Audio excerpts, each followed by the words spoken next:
Bonjour et bienvenue dans cette édition du journal sur CCTV français. On commence avec l'Iran. L'Agence internationale de l'énergie atomique, ou AIEA, a confirmé samedi hier dans un communiqué que l'Iran avait accompli les préparatifs pour la mise en œuvre de l'accord international sur son dossier nucléaire.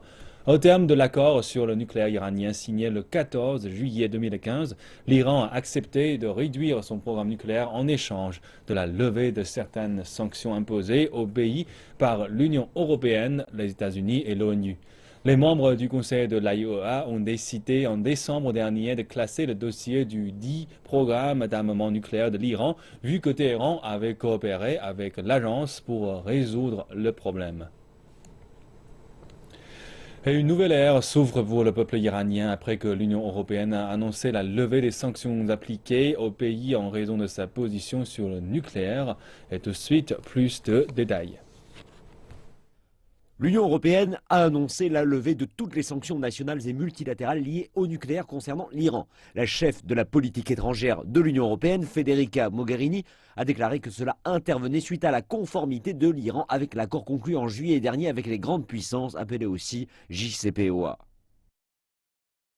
As Iran has fulfilled its commitments, today, étant donné que l'Iran respectait ses engagements aujourd'hui, les sanctions financières et économiques nationales et multilatérales liées au programme nucléaire iranien sont levées en accord avec les JCPOA.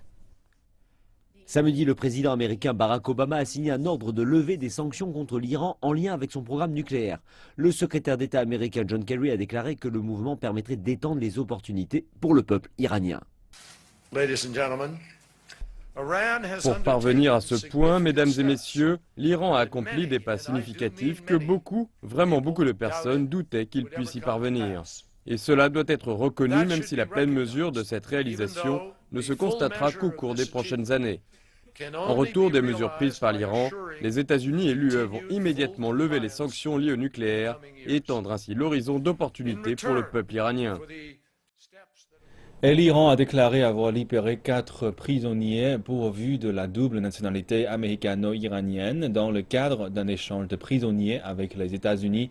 Cette libération a été ordonnée par la plus haute commission de sécurité iranienne. L'agence de presse iranienne Fars News Agency a révélé l'identité de 3 des 4 prisonniers. Il s'agit de Jason Rezan, correspondant pour le Washington Post, d'Amir Hekmat, un ancien marine, et de Saïd Abedini, un basteur. L'agence de presse n'a pas donné le nom du 4e prisonnier libéré. L'agence de presse officielle iranienne, l'IRNA, a rapporté que les États-Unis libéreront de leur côté 7 prisonniers iraniens en échange. Et parlons de l'attaque au Burkina Faso. Le ministre de la Sécurité et des Affaires intérieures a déclaré que les forces de sécurité avaient investi les bâtiments et zones alentours attaquées par les extrémistes afin d'assurer que personne ne s'enfuit. Simon Compaoré a déclaré qu'il y avait plus d'une vingtaine de victimes originaires de 18 pays différents. Lors du siège de vendredi, des militants liés à Al-Qaïda ont tué des gens se trouvant à l'hôtel Splendide et dans le café Cappuccino adjacent. Les forces burkinabèses, appuyées par les soldats français basés dans le Mali voisin, sont parvenues à libérer jusqu'à maintenant plus de 150 otages. On l'écoute. Ce qui est clair, il vous a été dit qu'on est en train de nettoyer les poches là, de résistance. Il y a 3 qui ont été mis hors d'état de nuit, dont 2 femmes, un homme. Voilà. Un négro-africaine et 2 peau blanche. Voilà. On vous a dit également qu'il y a 23 morts pour le moment. Et il y a plus d'une centaine, 100 à 150 personnes qui ont été libérées, et dont certains sont blessés et sont admis à l'hôpital, sont pris en charge au niveau de l'hôpital. Nous avons été à 3 heures du matin avec le directeur national, le directeur général de l'hôpital Yalado, et les dispositions sont prises là-bas. Il y en a qui étaient admis déjà même au bloc. Et c'est l'occasion pour moi de féliciter vraiment les agents de la santé, les médecins, les chirurgiens qui ont travaillé toute la nuit jusqu'au matin. Et regardons l'Indonésie. 2 jours après les attaques meurtrières dans le centre-ville de Jakarta, les autorités ont identifié un des 5 militants et ce dernier avait déjà fait de la prison. Selon la police, le militant nommé Afif et qui utilisait le nom de Sunakim a été entraîné dans un camp paramilitaire islamique. La police a déclaré que Afif avait été recruté pour l'EI par le militant indonésien Parhan Nem qui serait en Syrie en ce moment. Nem a été identifié par la police comme étant le cerveau de l'attaque. L'agence indonésienne de renseignement a déclaré qu'elle avait reçu des informations sur les attaques. Nous avons intensifié notre surveillance avant Noël et la nouvelle année, et nous savions qu'il y aurait quelque chose. Grâce à la sécurité policière très renforcée et à l'armée, leurs actions ont été repoussées. La dernière information que nous avons reçue, c'est qu'ils feraient quelque chose le 9 janvier, mais en fait, ils ne l'ont pas fait. Cela signifiait donc qu'ils pouvaient changer leur projet facilement. L'agence a également déclaré qu'il y avait plus de 100 anciens combattants de Syrie et plus de 400 personnes avec d'anciennes convictions pour des infractions terroristes dans le pays. 3 suspects arrêtés seraient des partisans de l'EI. La police a également fait des recherches dans les maisons des 2 militants des attaques de jeudi. Elle y a découvert des objets servant à l'enquête. Les attaques de jeudi ont fait 7 morts, dont 5 militants. Merci de nous retrouver sur CCTV Français, la suite de ce journal avec ma collègue Aïssa. Et bonjour Aïssa. Bonjour Lionel. Et quelle est à la une de l'actualité en Chine? On débute avec le lancement de la BA2I. Le président chinois Xi Jinping a fait un discours lors de la cérémonie de lancement de la Banque asiatique d'investissement dans les infrastructures à Beijing. La première réunion des gouverneurs et du conseil d'administration aura lieu du 16 au 18 janvier. Une cérémonie d'ouverture a prévu 100 jours de préparation. L'événement était à la hauteur de l'engagement de la Chine à contribuer à la gouvernance économique mondiale. Le président Xi a fait un discours pour l'occasion. L'établissement officiel de la BAII va stimuler l'investissement dans les infrastructures en Asie. Il va aussi mobiliser le secteur privé dans la construction d'infrastructures. La BAII est une institution intergouvernementale et multilatérale. Elle se concentre sur la construction d'infrastructures avec pour but d'améliorer l'interconnectivité en Asie et l'intégration économique. L'approche de nature gagnant-gagnant de cette banque a remporté l'adhésion. Nous espérons que les membres de la BAII vont stimuler la solidarité et la coopération, étendre les investissements, promouvoir la mise en branle aussi rapide que possible de cette institution et la faire grandir et prospérer. La BAII possède un capital autorisé de 100 milliards de dollars, soit environ la moitié de la Banque mondiale. Elle investira dans des secteurs comprenant l'énergie et les transports, en plus de l'éducation et de la santé. La réunion de 3 jours sera l'occasion de l'entrée en fonction du président et des directeurs. Elle inaugurera un avenir de coopération entre ses membres. Le Premier ministre chinois Li Keqiang a également participé à la cérémonie d'ouverture de la Banque asiatique d'investissement pour les infrastructures. Il a fait quelques propositions pour ses futures opérations. Le Premier ministre chinois a déclaré que la banque initiée par la Chine avait pour objectif d'élargir les canaux de financement, d'étendre et d'améliorer les réserves. Il a ajouté que la BAII contribuait au développement régional et à la reprise économique mondiale. Li Keqiang a proposé 3 suggestions pour cette banque. Il a estimé qu'elle devrait faciliter les connexions entre la Chine et les pays de l'initiative Une ceinture, une route, ainsi que les stratégies de développement des autres pays. Que la banque devrait renforcer la coopération internationale au niveau de sa capacité de production et qu'elle devrait promouvoir des modèles de coopération créative, une collaboration diversifiée et un développement global.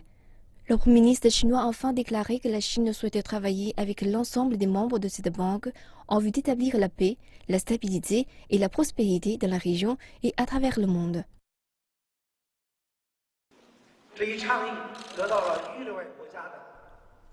L'initiative pour établir la BAII a été fortement soutenue par différents pays, signifiant par là que la communauté internationale partage le désir d'une coopération gagnant-gagnant. Nous espérons que la BAII pourra profiter de l'expérience des institutions de développement multilatéral et trouver sa propre position et caractéristiques.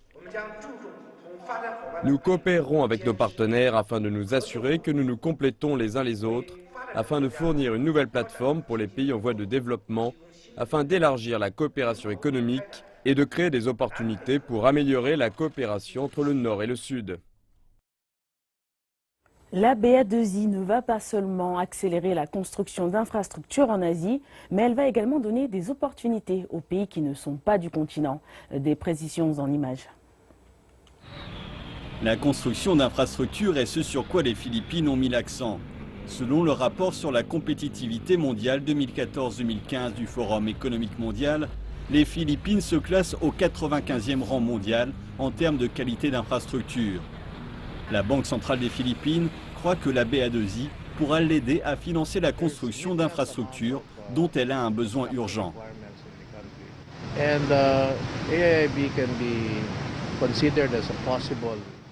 Il y a un besoin conséquent d'infrastructures dans notre pays et la BAII peut être considérée comme un fournisseur possible dans ce domaine. En plus des autres fournisseurs, tels que les autres institutions multilatérales, la BAII peut également fournir une expertise en matière de développement d'infrastructures et c'est quelque chose qui nous sera très utile.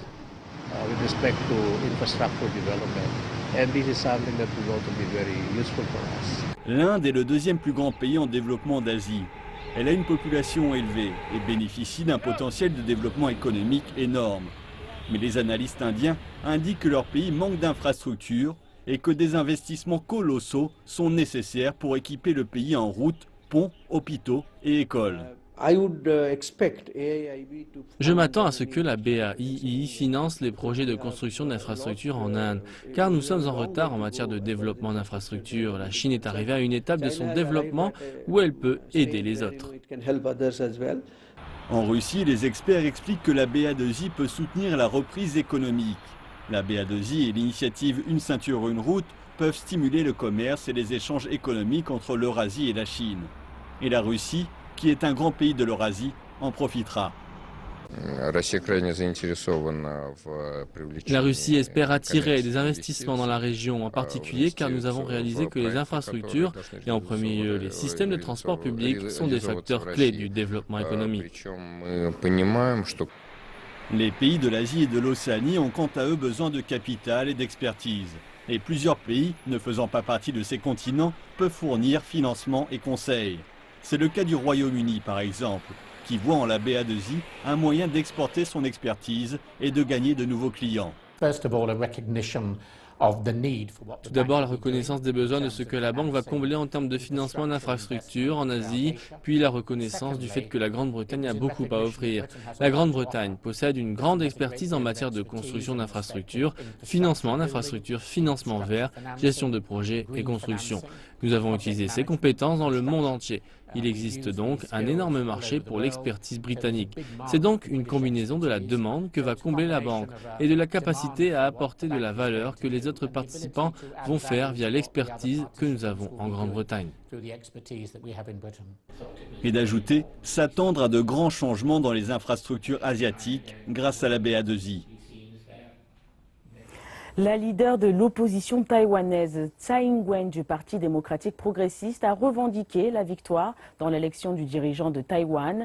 Eric Chu, le candidat du parti au pouvoir, le Kuomintang, a reconnu sa défaite. S'adressant à ses partisans à Taipei, Eric Chu a déclaré que son parti avait échoué à répondre à leurs attentes.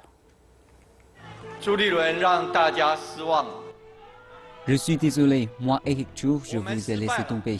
Nous avons perdu. Le parti du Kuomintang a perdu l'élection. Nous n'avons pas été à la hauteur et nous avons échoué à répondre à l'attente de nos partisans. Eric Chu a également annoncé sa démission en tant que président du Kuomintang, déclarant qu'il assumait la responsabilité de la défaite de son parti. La leader de l'opposition, Tsai Ing-wen, a déclaré après avoir revendiqué la victoire qu'elle s'efforcerait de maintenir la stabilité dans les relations avec la partie continentale de Chine. Et suite à l'annonce des résultats des élections à Taïwan, le Bureau des affaires taïwanaises du Conseil des affaires d'État a publié un communiqué dans lequel il déclare vouloir continuer dans le sens des relations transdétroit existantes. Le Bureau des affaires taïwanaises a déclaré que la stabilité dans les relations transdétroit était difficile à réaliser et devait être protégée. Le bureau a souligné qu'en bâtissant sur les fondations politiques du consensus de 1992 et sur l'opposition à l'indépendance de Taïwan, les deux parties avaient contribué au développement pacifique de leurs relations. Ensemble, elles ont construit un mécanisme de coopération qui bénéficie aux deux parties et aide à maintenir la paix et la stabilité. Le bureau a ajouté que la politique de la partie continentale envers Taïwan était claire et constante, et que cela ne changerait pas suite aux résultats des élections à Taïwan. La partie continentale de Chine continuera à s'opposer à toute forme d'indépendance de Taïwan et protégera la souveraineté et l'intégrité territoriale de la Chine. Dans le même temps, le bureau a déclaré qu'il souhaitait mener des échanges avec les partis et groupes qui partageaient la même position que la partie continentale. Et ainsi s'achève aujourd'hui la Chine. Nous continuons cette édition avec notre présentateur Liang Jiajun. C'est à vous. Merci Aïssa. Et après 5 mois d'attente, le monde a découvert samedi le nouveau bébé panda du zoo de Washington DC. Des milliers de personnes attendaient pour apercevoir bébé qui pèse désormais 11 kilos, prêt à manger une branche de bambou. Dès le petit matin, il faisait la queue. La sœur aînée de Beibei, Bao, parvenait à réchauffer les foules. Tout le monde ici aime les pandas. J'aime quand ils grimpent aux arbres. J'aime quand ils mangent des bambous. Et il n'y a pas que des enfants. Certains ont parcouru de longues distances pour être ici, comme Dab, originaire de Caroline du Sud. Ils sont si cool, ils s'occupent de leurs propres affaires, sont décontractés, c'est tout ce qu'il faut. Et après cette attente, le public a pu rencontrer le petit Beibei pour la première fois. Donc Beibei fait ce que les bébés font de mieux. Il dort en dépit du tohu-bohu qui se déroule autour de lui sous les regards du public. Mais il y aura bien d'autres opportunités de découvrir l'évolution de ce bébé panda au zoo de Washington. Mais en réalité, ce ne sont pas les premiers visiteurs pour Beibei, dont le nom signifie trésor précieux. Auparavant, les premières dames de Chine et des États-Unis lui avaient rendu visite, lors de la visite d'État du président Xi Jinping en septembre dernier. Beibei avait un jumeau, mais qui n'a pas survécu. Malgré cela, le gardien de Beibei déclare que le bébé devient chaque jour de plus en plus fort. Il joue beaucoup avec sa mère et nous commençons à lui offrir des jouets pour panda, de gros jouets en plastique dur. Il utilise ses dents pour jouer avec, ses pattes. Il tourne autour de tous ces objets, comme tous les petits. Beibei est le dernier d'une longue série de pandas nés ici. Le zoo national de Washington s'est vu pour la première fois offrir des pandas après que les États-Unis et la Chine ont pour la première fois rétabli des relations diplomatiques en 1972. Et beaucoup espèrent qu'un jour Beibei voyagera jusqu'en Chine pour aider à renforcer la population sauvage de l'ourson favori du monde. Ainsi s'achève ce journal. Merci à vous tous de votre fidélité. Excellente suite de programme sur CCTV français.